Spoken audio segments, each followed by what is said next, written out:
Nós estamos estudando o livro dos Salmos e hoje, exatamente hoje, nós chegamos, eu diria, em 1/3 dos Salmos.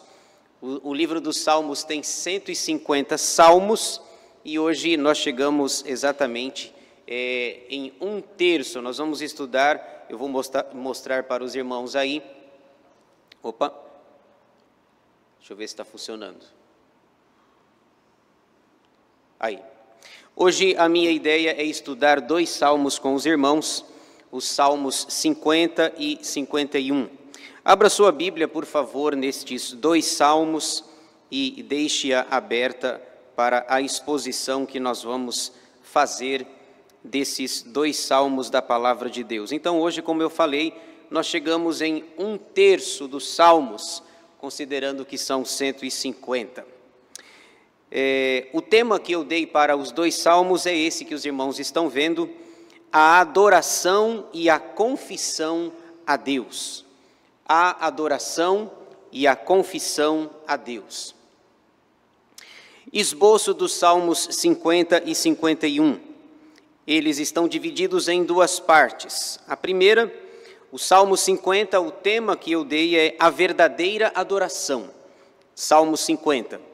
E a segunda, o Salmo 51, uma oração de confissão. Então, basicamente, os salmos, apesar de ser um pouco longo, os irmãos vão perceber que 2 palavras básicas e centrais vão reger o nosso estudo. A primeira palavra é adoração. Se você pudesse resumir o Salmo 50 em uma palavra, a palavra é adoração. E se você quiser resumir o Salmo 51 em uma palavra, a palavra é oração ou confissão. Então, adoração e oração são os 2 salmos que nós vamos considerar nessa noite. Então, vamos ver aí o primeiro, Salmo 50, a verdadeira adoração. E o que é interessante do Salmo 50, que fala sobre adoração, é porque ele foi escrito por um mestre do louvor, um mestre da adoração. Foi escrito por Asaf. Então, deixa eu mostrar aí algumas, pelo menos 2 informações importantes do Salmo 50. A primeira é o seu autor, Asaf. Você pode ver aí no título em itálico, mostrado aí na sua Bíblia, Salmo de Asaf. Nós estamos no Salmo 50 e esse, pelo menos nos nossos registros, é o primeiro salmo que é dedicado e que foi escrito por Asaf. Ele vai escrever mais alguns lá na frente, mas é a primeira vez que nós temos aí um salmo escrito por Asaf. Esse Asaf, dos salmos que ele escreveu, talvez o mais famoso seja o 73. Que nós vamos estudar um pouquinho mais para frente. Lá no Salmo 73, ele vai questionar, ele vai levantar uma pergunta: por que os ímpios prosperam? Por que eles se dão bem na vida, se agem mal, se não se preocupam com Deus, se não têm compromisso nenhum com a palavra de Deus? Então, aqui nós temos o primeiro salmo registrado de Asaf, mais para frente ele vai escrever mais alguns, e talvez os 73 sejam mais conhecidos. Asaf era um dos mestres do louvor e da adoração. São 3 os principais, os mais conhecidos, Asaf, Remã e Jedutum. Então, nós vamos falar aqui no primeiro salmo sobre adoração. E a pessoa é muito apropriada para falar sobre o assunto, adoração, porque ele é um mestre da música. Então ele vai falar algumas verdades muito preciosas a respeito de algo que a gente faz sempre. A gente vem para a igreja, canta, louva, adora ao Senhor. Então o assunto dele aqui, que ele domina, é adoração. A segunda informação aí é o contexto. Nós não sabemos exatamente em que contexto Asaf o escreveu, mas o que ele vai nos ensinar, ele mostra como adorar a Deus corretamente. É a ideia dele nos 23 versículos do Salmo, como adorar a Deus corretamente. É por isso que eu estou chamando de a verdadeira adoração. Se existe essa possibilidade de adorarmos a Deus corretamente, ele vai mostrar uma forma incorreta, uma forma errada de louvar a Deus. Então, basicamente, é isso que ele vai tratar. Vamos ver, então, alguns detalhes deste salmo. O salmo está dividido em 4 partes. Primeira, a convocação de Deus, versículos 1 a 6. Veja só, Deus vai fazer uma convocação, uma chamada, que ele vai chamar, inclusive, de uma intimação. No verso 4, você tem essa palavra intima. Veja aí, Salmo de Asaf. Fala o poderoso, o Senhor Deus, e chama a terra desde o levante até ao poente. Desde Sião, excelência de formosura, resplandece Deus. Vem o nosso Deus e não guarda silêncio. Perante ele arde um fogo devorador, ao seu redor esbraveja grande tormenta. Intima os céus lá em cima e a terra para julgar o seu povo. Congregai os meus santos, os que comigo fizeram aliança por meio de sacrifícios.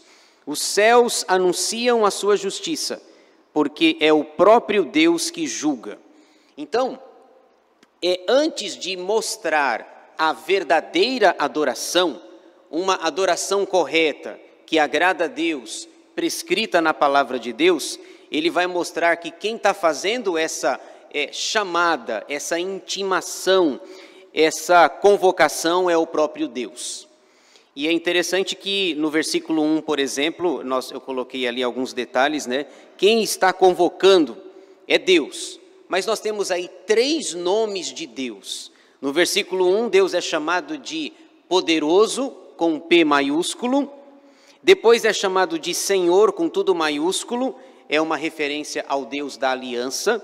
E depois é chamado de Deus. É o Elohim, o Deus Criador.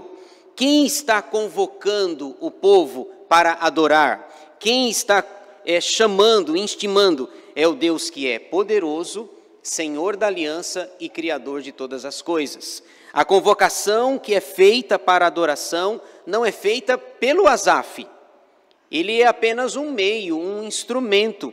Ele é apenas aquele que conduz a adoração. Mas quem nos chama, quem nos convoca à adoração é Deus. E Deus tem pelo menos aí 3 nomes. Ele chama a terra desde o levante até ao poente. Numa outra versão pode ser chamado de do oriente ao ocidente, do leste ao oeste. A convocação é geral, pelo Deus poderoso, Senhor da aliança, Criador de todas as coisas. E essa convocação vem de Sião, desde Sião, verso 2. Sião é o monte aonde o templo foi construído.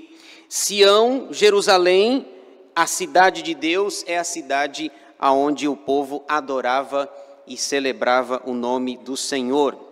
Versos 3 e 4, ele convoca o Senhor. O versículo 3 diz: perante ele arde um fogo devorador, ao seu redor esbraveja grande tormenta. O versículo 3 nos faz lembrar um episódio lá do Antigo Testamento. Quando Moisés foi buscar as tábuas da lei, isso está registrado lá em Êxodo, lá no capítulo 19, é dito que a montanha lá onde ele estava, perto do Monte Horebe, havia fogo, havia grandes manifestações da presença de Deus. Deus mandou Moisés fazer uma linha demarcatória no chão, lembra disso? E que quem passasse dessa linha seria morto. Não passem essa linha aqui, inclusive os animais que passarem serão mortos. Então o versículo 3 nos lembra muito esse episódio da preparação para o povo receber o decálogo, receber a lei de Deus. Perante ele arde um fogo devorador, ao seu redor esbraveja grande tormenta. Ele chama as testemunhas. Lá em cima os céus, cá embaixo a terra. O Deus Todo-Poderoso está convocando o povo. Que povo? Ele diz aí no versículo 5, o povo da aliança. O povo da sua aliança. Congregai os meus santos, os que comigo fizeram aliança por meio de sacrifícios. Irmãos, aliança é uma palavra muito cara, muito importante na Bíblia. O nosso Deus é um Deus de aliança, de pacto. Ele sempre se relacionou em acordos, em alianças, tanto no Antigo Testamento quanto no Novo Testamento. O aliancismo, eu diria, é uma doutrina muito importante, preciosa e pouco conhecida na igreja presbiteriana. A igreja presbiteriana é aliancista, mas a doutrina da aliança é pouco abordada, estudada, e se entendida nós vamos compreender muitas coisas do que aconteceu no Antigo Testamento e da sua continuidade no Novo Testamento. O aliancismo é precioso para o povo de Deus. Muito bem, então versículos 1 a 6, Deus convoca. Depois, a segunda parte, Deus faz uma repreensão, porque o louvor e a adoração não estavam sendo realizados corretamente. Veja aí a repreensão de Deus, versículos 7 a 15. Escuta, povo meu, e eu falarei, ó Israel, e eu testemunharei contra ti. Eu sou Deus, o teu Deus. Não te repreendo pelos teus sacrifícios, nem pelos teus holocaustos, continuamente perante mim. De tua casa não aceitarei novilhos nem bodes dos teus apriscos, pois são meus todos os animais do bosque, e as alimárias aos milhares sobre as montanhas. Veja que interessante, Deus diz no versículo 8, que ele não iria repreender o povo pelos sacrifícios e pelos holocaustos. O povo da antiga aliança adorava a Deus dessa forma. Aliás, a gente, quando lê o Antigo Testamento, a gente até percebe uma forma sangrenta de adoração, não é assim? Perto lá do propiciatório, perto lá do tabernáculo, tinha muito sangue derramado. Sangue de bode, sangue de ovelha, sangue de touros, sangue de pombinhas, rolinhas, muito sangue era derramado. Todo esse sangue, ele prefigurava a pessoa de Cristo, que deveria vir no futuro, no Novo Testamento. Lá em João 1, 28, 29, por exemplo, João Batista, ao ver Jesus vindo, se aproximando para ser batizado, João Batista disse, eis o Cordeiro de Deus, que tira o pecado do mundo. Então, quando João falou aquilo, todo mundo sabia o que era um cordeiro. E por séculos o povo de Israel adorava pelos sacrifícios. No entanto, Deus diz assim, olha, eu não vou repreender vocês pelos sacrifícios. Vocês estão oferecendo sacrifícios, mas estão fazendo da maneira errada. Não é o ato pelo ato, não é apenas o ritual. Eu coloquei ali, né? Daqui a pouco a gente vai continuar a leitura. Eles faziam os rituais sem vida. Em alguns momentos eles achavam aquilo enfadonho. Matar o bicho, levar o bicho, sacrificá-lo, entregá-lo ao sacerdote. Então, o que Deus está condenando é o ritual em si, sem vida. Veja, Deus diz assim, olha, vocês estão sacrificando, estão oferecendo holocaustos, estão fazendo o que eu pedi, sem vida. É apenas um ritual. É por isso que Deus está repreendendo o seu povo. Quando termina, por exemplo, o Antigo Testamento, lá em Malaquias, as pessoas estavam oferecendo, lembra a forma que as pessoas entregavam os animais lá? Eles entregavam os cegos, os coxos, os mancos, os aleijados, e Deus falou assim, escuta, por que vocês estão fazendo isso? Eles entregavam o pior animal para Deus, ele vai morrer mesmo. já está até mais fácil de morrer, já está até mais próximo da morte. Aí Deus pergunta lá em Malaquias, escuta, por que vocês não entregam esses animais para o governador? Aí eles respondem, porque o governador não vai aceitar. Ah, tá, entendi. Então o governador não vai aceitar. E ele é só um homem. E eu tenho que aceitar. Percebem a incoerência? Vocês entregam o coxo, o cego, o aleijado, enquanto o bonzinho, o inteiro, o perfeito de 1 ano, macho, sem defeito, está lá no curral de vocês. Os animais estão todos lá. Por exemplo, lá em Isaías 1,12 tem um versículo muito interessante. Isaías está começando o seu livro, ele diz assim, quando vocês comparecerem perante mim, quem vos requereu só pisardes os meus átrios? Porque eles achavam que estar na igreja, que irem para a igreja, que fazer aquele ritual, Deus estava satisfeito com isso. E não estava. Aí Deus vai fazer algumas perguntas. Escuta, vocês estão fazendo os sacrifícios aí? E por acaso todos os animais do mundo, do bosque, não são meus? Vocês acham que estão fazendo algum favor para mim? Olha só, versículo 10, Deus vai chamar a atenção deles. Animais não satisfazem a Deus num ritual vazio e sem vida. É o que Asaf vai ensinar. Versículo 10, pois são meus todos os animais do bosque, e as alimárias aos milhares sobre as montanhas. Conheço todas as aves dos montes, e são meus todos os animais que pululam no campo. Se eu tivesse fome, não tu diria? Pois o mundo é meu, e quanto nele se contém.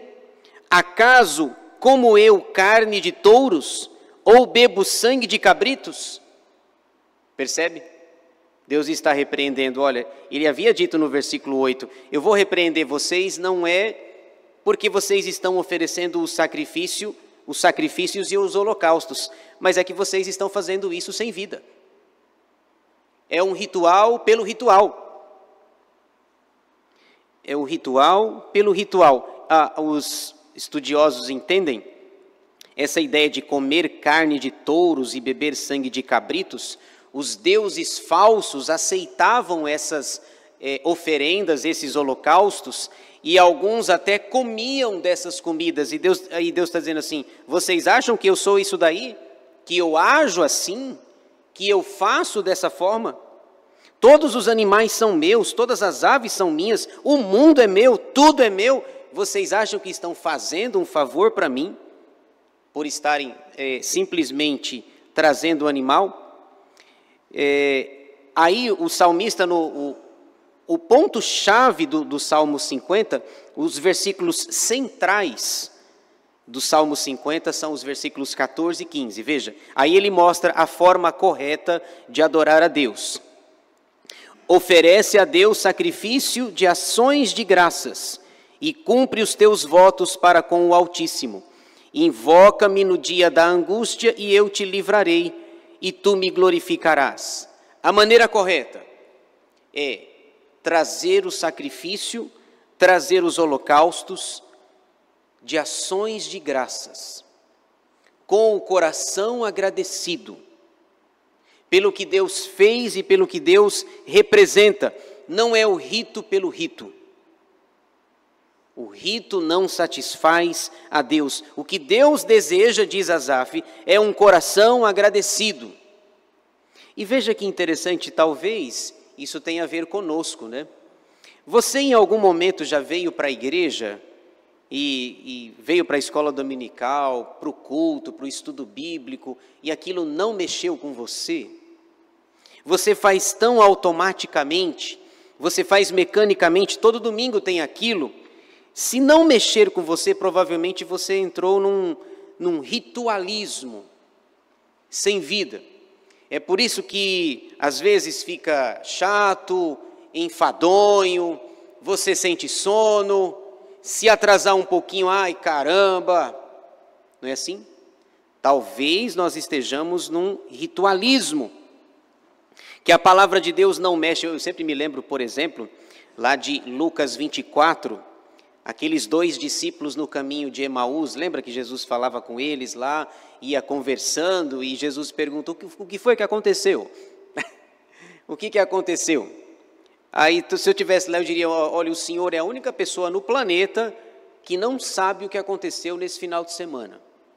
Desde quinta-feira à noite, sexta-feira, sábado, domingo, o Senhor é a única pessoa que não sabe o que aconteceu. Mataram Jesus, crucificaram Ele e estão dizendo que Ele ressuscitou.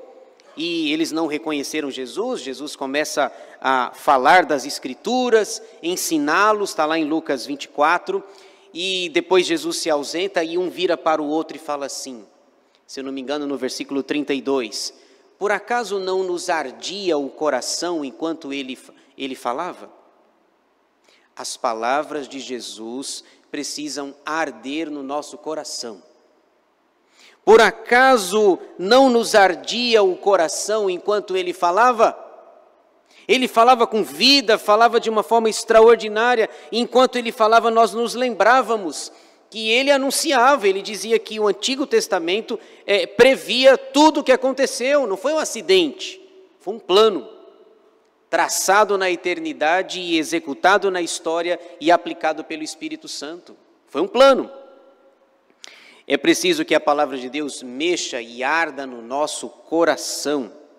Então ele mostra aqui, eu coloquei ali no final, né?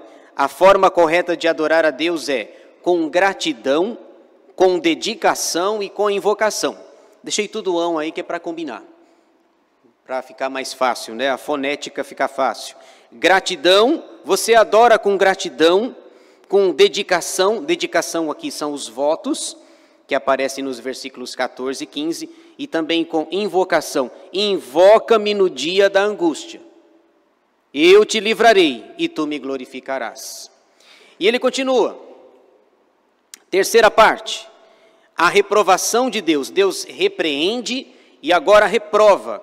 Versículos 16 a 21. Mas ao ímpio diz Deus, de que te serve repetires os meus preceitos e teres nos lábios a minha aliança, uma vez que aborreces a disciplina e rejeitas as minhas palavras? Aqui só um detalhe que vai te surpreender. A palavra ímpio aí do versículo 16. O ímpio não é o ímpio. O ímpio é o religioso. Até eu me surpreendi aqui. Porque dá a impressão que ele estava falando do povo de Deus, do povo da aliança, mas e aí ele passa a falar do ímpio. O ímpio não é o ímpio lá de fora. O ímpio é o religioso, chamado de ímpio, por ter apenas uma fé verbalizada, sem vida. Mas ao ímpio, o ímpio, veja, por que não é o ímpio lá de fora? Porque as expressões aqui, ele está na igreja, ele usa algumas expressões, ele tem cacuetes, ele fala algumas palavras, ele saúda com graça e paz. É um ímpio religioso. Não é o ímpio lá de fora. Quer ver? Eu vou ler o texto e vocês vão perceber que esse ímpio não é o ímpio lá de fora. É o religioso da igreja. Mas ao ímpio Deus diz: De que te serve repetires os meus preceitos e teres nos lábios a minha aliança? Percebe que o ímpio lá fora não tem aliança. O ímpio não conhece aliança. É o ímpio daqui. Olha só, do que serve você ter nos lábios a minha aliança, uma vez que aborreces a disciplina e rejeitas as minhas palavras? Se vês um ladrão, tu te comprases nele, e aos adúlteros te associas. Soltas a boca para o mal, e a tua língua trama enganos. Sentas-te para falar contra teu irmão. Contra teu irmão. É na igreja, é ambiente de igreja. E difamas o filho de tua mãe. Tens feito estas coisas e eu me calei. Pensavas que eu era teu igual, mas eu te arguirei e porei tudo à tua vista. Então você percebe aí, nos versículos 18 a 20, que pelo menos 3 mandamentos eles quebram. Os ímpios quebram todos os mandamentos, mas esse ímpio é o religioso que está na igreja. Eu coloquei aí, né? Eles quebram 3 mandamentos pelo menos, veja só. Não furtarás, não adulterarás, não dirás falso testemunho. Versículos 18 a 20. É o ímpio que está dentro da aliança e que quebra o não furtarás, não adulterarás e não dirás falso testemunho. Não é o ímpio lá de fora, porque o ímpio lá de fora quebra os 10. Ele diz, olha, ele está na igreja, ele usa o termo aliança, mas ele se associa com ladrão, se associa com adúlteros, fala mal do irmão, ele fala mal, dá falso testemunho. Deus, através de Asaf, dizendo assim, olha, a verdadeira adoração não está circunscrita a holocaustos e sacrifícios, mas uma vida de gratidão, dedicação e invocação. Aliás, irmãos, eu sempre falo e repito, né? Não há nada mais perigoso para nós do que nos acostumarmos com o sagrado. É um perigo. Não há nada mais perigoso para nós do que nos acostumarmos com o sagrado. As coisas espirituais não mexerem conosco, não aquecer o nosso coração, como dissemos, e a gente vai levando a vida no piloto automático. Às vezes você já parou para pensar como que é sua oração agradecendo pelo alimento? Quando ora, né? Ou quando oramos, né? Senhor, amém. Senhor, a oração do seminarista faminto, né? Que eu aprendi lá no seminário, né? Faça mal ou faça bem, em nome de Jesus, amém. É um perigo. É um problema de nós nos acostumarmos com o sagrado. E Asaf diz assim, olha, é preciso que você tenha gratidão, dedicação e invocação. Que você ofereça sacrifícios de ações de graças, que você cumpra os seus votos e que você invoque a Deus no dia da angústia. E ele termina o Salmo 50, para a gente avançar aqui, a exortação de Deus, versículos 22 e 23. Considerai, pois, nisto, vós que vos esqueceis de Deus, para que não vos despedace sem haver quem vos livre. O que me oferece sacrifício de ações de graças, esse me glorificará. E ao que prepara o seu caminho, dar-lhe-ei que veja a salvação de Deus. Então, o cerne do Salmo 50 é adoração. A adoração errada é a ritualística, que apenas cumpre sacrifícios e holocaustos. A adoração verdadeira é aquela que tem gratidão, dedicação e invocação. E a pergunta para nós diante do Salmo 50 é: você é um adorador? Temos sido adoradores gratos, dedicados e que invocam ao Senhor? Não só na angústia, mas em todos os tempos, em todos os momentos. Adoração.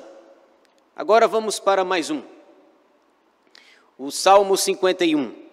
Uma oração de confissão. Nós vamos ver aí alguns detalhes sobre este salmo, muito conhecido, diga-se de passagem, nós vamos analisar alguns detalhes. 2 informações sobre o Salmo 51. A primeira é sobre o autor, Davi, você percebe aí no título em itálico. Aliás, esse é um salmo triste, de um episódio sombrio que aconteceu na vida de Davi. E esse salmo, tem salmo que não aparece nada nas letras em itálico, mas esse salmo aparece, veja só, ele diz com todas as letras em que momento que é o contexto aí, em que momento que ele escreveu, veja só. Ao mestre de canto, salmo de Davi, quando o profeta Natã veio ter com ele, depois de haver ele possuído Batseba. Esse episódio está escrito lá em 2 Samuel, capítulo 12, versículos 1 a 15. Um episódio triste na vida dele, em que ele, lá em 2 Samuel 11, é dito que na época em que os reis deveriam estar na guerra, Davi estava no seu palácio, à tarde, dormindo. Veja, e nada contra dormir à tarde, viu? Nada contra você tirar um cochilo à tarde. O problema é que ele estava na hora errada, no lugar errado, com a mulher errada. E com a motivação errada também, porque segundo Samuel 11 nos informa que ele deveria estar na guerra e não dormindo. Então, nada contra você tirar um cochilo da tarde aí, né? Então, o texto vai dizer aí que ele escreveu esse salmo, aí vem o profeta Natã, confronta ele comete 2 pecados, né? Adultério e assassinato. Ele quebra 2 dos 10 mandamentos do Decálogo, manda assassinar indiretamente Urias, né? Deixem Urias na batalha, no lugar onde a batalha estiver mais forte, e deixem ele sozinho. Ué, mas sozinho? Para quê? Para matá-lo. E aí depois Urias morre, Joabe escreve uma carta para ele e diz assim, olha, Urias morreu. Aí a resposta do Davi é assim, olha, acontece. Só faltou dar uma lição de moral ainda, né? Bom, na guerra é assim. Na guerra a gente mata, ou na guerra a gente morre. Então, acontece, guerra é assim. Você não vai para brincar na guerra. E ele meio que desdenha da informação e me livrei do problema. Urias está morto. Aliás, eu sempre brinco, o Urias não está aqui, né? Talvez o Urias foi vítima a vida inteira dessa piadinha, né? Quando eu vejo assim, oi pastor, tudo bem e tal, e aí eu brinco com ele, falo a data de aniversário dele assim, já decorada, falo a data de aniversário e eu digo assim, Urias, cuidado com o Davi. Ele dá risada, mas ainda bem que ele não está aqui. Eu sempre lembro, quando fala Urias, eu lembro dele e da brincadeira que eu faço com ele. Veja, o Salmo 51, ele é tão penoso, por assim dizer. Esse episódio do assassinato, do adultério e do assassinato, essa confissão de Davi. Davi escreveu 3 salmos, só para pedir perdão a Deus pelo que ele fez. Eu coloquei ali, aparece no slide, né? 3 salmos. Você pode ver depois o 32, o 38 e o 51, que é esse que nós estamos estudando, ou vamos estudar. Nos 3, ele é um salmo para dizer, Senhor, me perdoa pelo que eu fiz. Perdoa o meu pecado. Você pode, se você ler juntamente os salmos 32, 38 e 51, você vai ver que a linguagem é muito semelhante. E nos 3 salmos, ele está fazendo uma oração de confissão. Deus perdoou, mas Deus disse também para ele que a espada jamais iria se afastar da sua casa. Então vamos ver, agora que a gente já sabe o contexto, depois que Natã foi na casa dele, lembra? Colocou o dedo no nariz dele. Lembra da historinha que o Natã contou? Da ovelhinha, do homem rico, do homem pobre, da visita que o homem rico recebe, e ele mata a única ovelhinha que o homem tem. Davi fica bravo, esse homem deve morrer, como assim? Ele recebe uma visita e ao invés de matar um animal do seu rebanho, mata a única ovelhinha do pobre. Aí o Natã diz assim, você é esse homem. É você. E aí, então, como a gente diz, né, a ficha dele cai. O seu coração é compungido. E ele vai dizer uma das frases mais... o meu versículo preferido desse salmo é o versículo 10. A gente vai chegar já já. Ele vai dizer assim, cria em mim, ó Deus, um coração puro e renova dentro de mim um espírito inabalável. Tudo isso quando Natã diz assim, você é esse homem. Quando Davi disse, esse homem merece morrer, aí Natan diz, é você. Então você também merece morrer. Então vamos ver o que ele diz aí. Ele vai pedir algumas coisas distintas. O primeiro pedido que ele faz, são 4 partes aqui. Eu vou dar uma corrida, o texto é conhecido. O seu primeiro pedido é por misericórdia. Que Deus tenha misericórdia de mim. Versículos 1 a 6, olha só.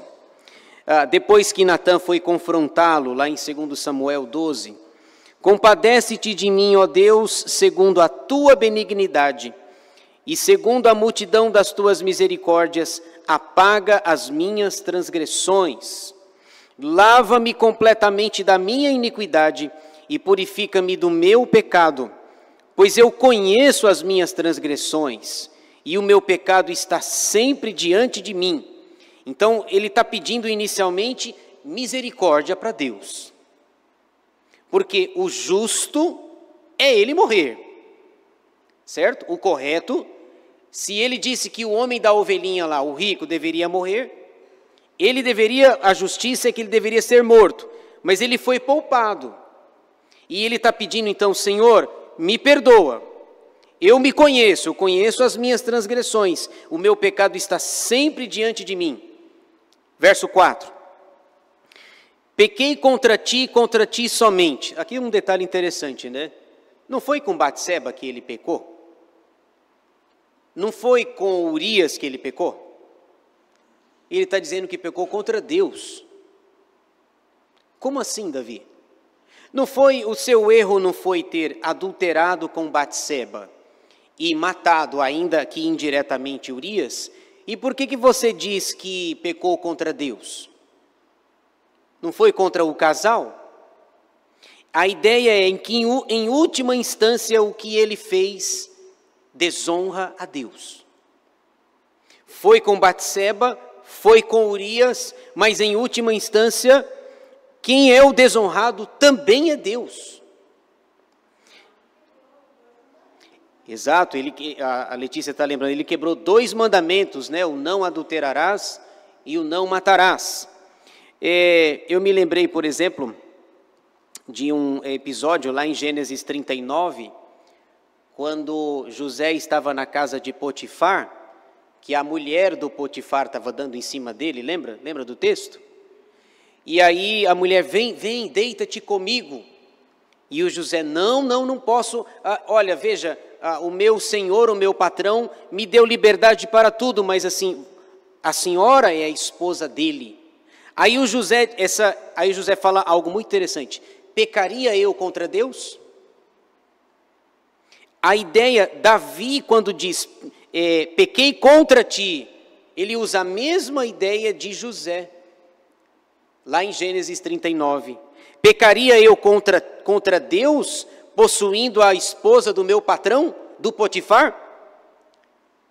O nosso pecado atinge o próximo e, em última análise, também atinge a Deus. Foi o Senhor quem deu os mandamentos. E ele reconhece, pequei contra ti somente, e fiz o que é mal perante os teus olhos, de maneira que serás tido por justo no teu falar e puro no teu julgar. Essa ideia de ser justo, como ele sabe que se Deus for justo vai dar ruim para ele, então o seu primeiro pedido é por misericórdia. Que Deus tenha misericórdia de mim.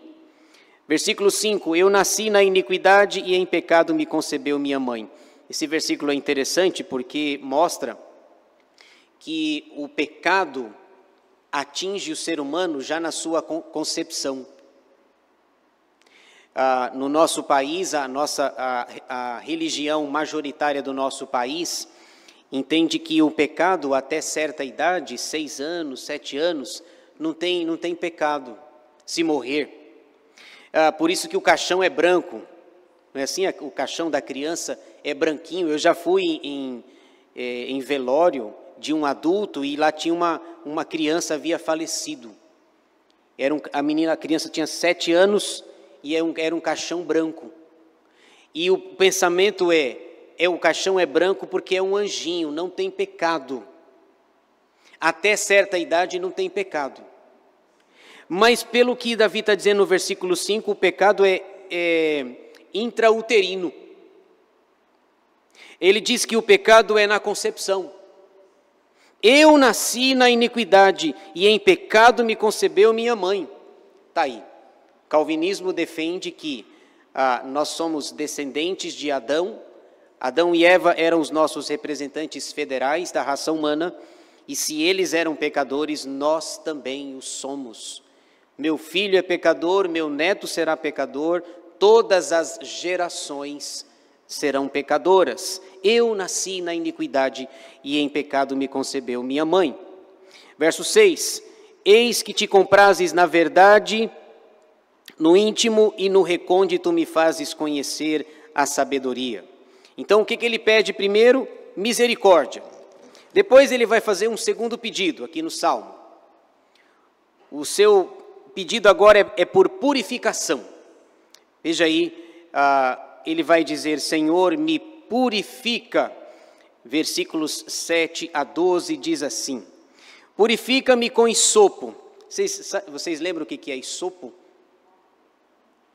Hisopo era uma espécie de uma planta, um ramo, em que lá na antiga aliança, Moisés, os levitas pegavam, colocavam água e meio que jogava a água, aspergia a água. Então é uma planta, uma espécie de planta, um ramo. Ele está usando a linguagem que ele tem. Purifica-me com hisopo e ficarei limpo. Lava-me e ficarei mais alvo que a neve. Lembra do hino? Alvo mais que a neve, o teu sangue nos torna, Senhor. Faze-me ouvir júbilo e alegria, para que exultem os ossos que esmagaste. Esconde o rosto dos meus pecados e apaga todas as minhas iniquidades. Agora vem o versículo excelente aqui. A primeira vez que eu li esse versículo, eu me apaixonei por ele. Veja só, verso 10. Cria em mim, ó Deus, um coração puro e renova dentro de mim um espírito inabalável. Irmãos, coração puro é o que nós precisamos ter, é o que nós temos dificuldade de ter e o que a nossa sociedade não nos encoraja a ter. E sobre coração puro, eu coloquei ali, no verso 10, Jesus fala sobre a pureza de coração. Se você é puro, lá em Mateus 5,8, no Sermão do Monte, em Mateus 5,8, Jesus diz, bem-aventurados os limpos de coração, porque verão a Deus. Coração puro. E o coração é interno, a gente não consegue ver. Nós podemos ter uma religiosidade externa, ter palavras, expressões, mas isso é externo. Os religiosos dos dias de Jesus também tinham, mas Jesus os chamava, via de regra, de sepulcros caiados. Bonitos por fora e feios por dentro. Davi diz, eu quero, Senhor, pureza, eu quero um coração puro. Verso 11, não me repulses da tua presença, nem me retires o teu Santo Espírito. Restitui-me a alegria da tua salvação e sustenta-me com o espírito voluntário. Eu me lembro desse versículo aqui, o 12. Uma vez eu fui num programa de debate, lá em São Paulo, um debate, aquele, talvez alguns conheçam aqui, né? Programa Vejam Só, da RIT TV. E eles convidavam um pastor calvinista e um arminiano para debater o tema lá. É um programa que passa, RIT é Rede Internacional de Televisão, reverendo Heber Cocarelli, e me chamaram para discutir esse tema aqui, do que fala o versículo 12. Davi está dizendo que perdeu a alegria ou perdeu a salvação? Eu ia defender, o meu ponto de vista é que ele perdeu a alegria. O outro pastor defendeu que ele perdeu a salvação. E aí o debate foi mais de 1 hora e a emissora, essencialmente da outra linha, arminiana, eu apanhei um pouquinho, mas eu defendi firmemente lá até o final, que o que Davi está defendendo aqui é a alegria. O que ele está pedindo para Deus restituir e devolver é a alegria, não a salvação. A salvação ele não perdeu. E o outro pastor ficou mais de 1 hora lá defendendo que Davi tinha perdido a salvação e está pedindo-a de volta. Eu fui umas 10 vezes lá no programa Vejam Só. Às vezes lá em São Paulo eu andava na rua, e aí eu andava na rua assim, pastor, eu te vi na televisão, me dá um autógrafo. Calma. Não, que isso? Eu vi o senhor lá defendendo aquela doutrina, assim, me dá um autógrafo. Eu falei, não, minha leitura é pouca, tal. Eu brincava com o pessoal lá. E eu te vi, eu conheço o senhor me conhece? Eu falei, não conheço. E um desses programas, uma vez eu fui para falar de Apocalipse lá, defender a visão apocalíptica dentro de uma escola reformada, calvinista. De vez em quando passava na rua, aquele pastor lá e tal. Às vezes eu ficava meio bravo lá e eles falavam que o pastor calvinista é nervoso, é bravo e nervoso. Tinha a televisão e eu ia numa rádio lá também apanhar de vez em quando lá. Muito bem, versículo 13, veja só. A terceira parte aqui, o seu compromisso pessoal. Ele, na penúltima parte do Salmo, ele assume um compromisso. Se Deus usasse de misericórdia, se Deus o purificasse, ele assume um compromisso. Versículo 13. Então, ensinarei aos transgressores os teus caminhos, e os pecadores se converterão a ti. Livra-me dos crimes de sangue. Olha só, olha essa expressão. Livra-me dos crimes de sangue, por causa do Urias. Lembra do Urias? Não foi ele que o matou propriamente dito. Foi a espada dos filisteus, mas ele arranjou para que Urias fosse morto. Agora ele diz, se o Senhor usar de misericórdia, se o Senhor me purificar, eu vou ensinar a tua palavra e vou pedir que Deus me livre dos crimes de sangue. Não quero sujar minhas mãos de sangue. Verso 14, livra-me dos crimes de sangue, ó Deus, Deus da minha salvação, e a minha língua exaltará a tua justiça. Abre, Senhor, os meus lábios, e a minha boca manifestará os teus louvores. Pois não te comprazes em sacrifícios, do contrário eu estudaria, e não te agradas de holocaustos. É verdade isso? Deus não gosta de sacrifício e Deus não gosta de holocaustos? Foi Ele mesmo quem instituiu. Como que a gente entende essa expressão? Deus não se compraz em sacrifícios e em holocaustos. Sim, Ele se compraz. Mas o Asaf já nos alertou no salmo anterior, lembra? O que Deus não se compraz é do ritual. O ritual sem vida. Que o animal é o cego, é o coxo, é o aleijado. Então, Deus estabelece os sacrifícios. Aliás, esqueci de falar um versículo, né? Essa ideia do ritual, Jesus escreveu lá também, lá em Mateus, ele cita o profeta Isaías e ele diz assim, este povo me honra com os lábios. Lembra disso? Este povo me honra com os lábios, mas o coração está longe de mim. O ensino de Jesus é que o que eu professo, as minhas palavras, não podem ser diferentes das minhas ações. Esse povo me honra com os lábios, mas o coração está longe, está distante de mim. Veja, verso 17. Sacrifícios agradáveis a Deus são o espírito quebrantado, coração compungido e contrito. Não o desprezarás, ó Deus. E aí ele termina, na última parte aqui, o seu pedido pelo povo. Ele vem pedindo o tempo todo por ele, e agora ele ele amplia o pedido em relação ao povo. Veja aí os versos 18 e 19. Faze bem a Sião, segundo a tua boa vontade. Edifica os muros de Jerusalém. Então te agradarás dos sacrifícios de justiça, dos holocaustos e das ofertas queimadas. E sobre o teu altar te oferecerão novilhos. Deixa eu só falar um detalhe para a gente terminar aqui. Alguns estudiosos entendem que não foi Davi que escreveu esses 2 versículos finais. Veja só, ele vem falando na primeira pessoa, né? Eu, o tempo todo. Me lava, me purifica, é eu o tempo todo.